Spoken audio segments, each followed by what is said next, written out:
Alright, let's talk about the sneaker game in 2026, because honestly, it's a whole new ballgame. If you've been paying attention, you'll notice that the sneaker world has shifted, big time.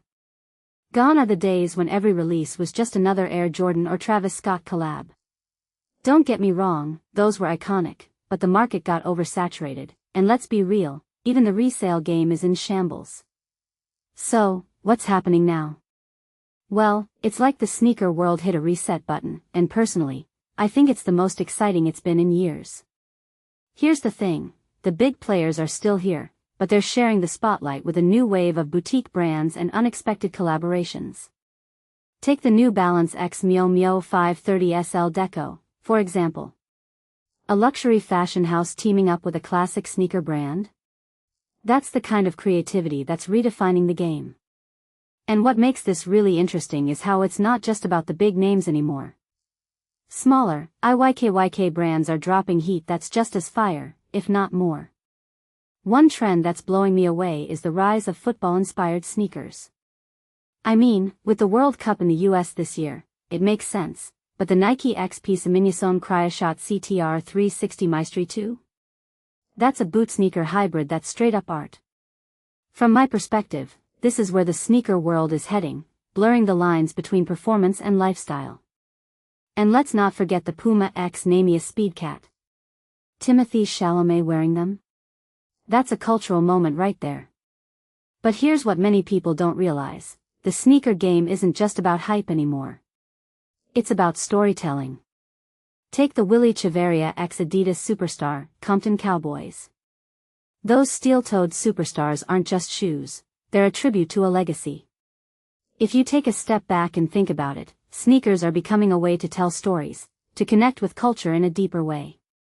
Now, let's talk about the Nike SB X Costco Kirkland Signature Dunk Low.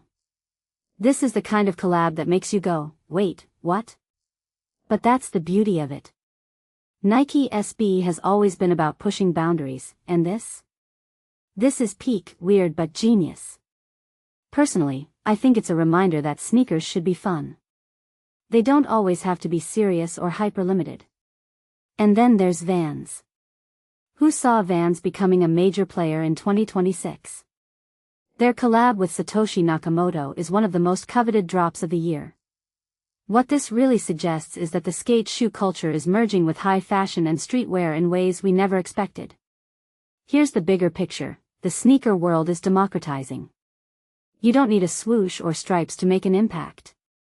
Brands like 316 and Saucony are proving that with their guide version 7.3, which, in my opinion, is one of the most underrated drops of the year. It's not about the biggest name, it's about the best execution. So, what's the takeaway? Sneakers aren't dead, far from it. They're evolving. The rules are changing, and that's what makes this moment so exciting. We're seeing more surprises, more storytelling, and more creativity than ever before. What else is coming? Honestly, I have no idea, and that's what makes it so thrilling. One thing that immediately stands out is how this shift reflects a bigger trend in fashion and culture. It's not just about what you wear, it's about what it means. Sneakers are becoming a canvas for expression, a way to tell your story. And that, my friends, is why I'm here for every single drop. So, what do you think?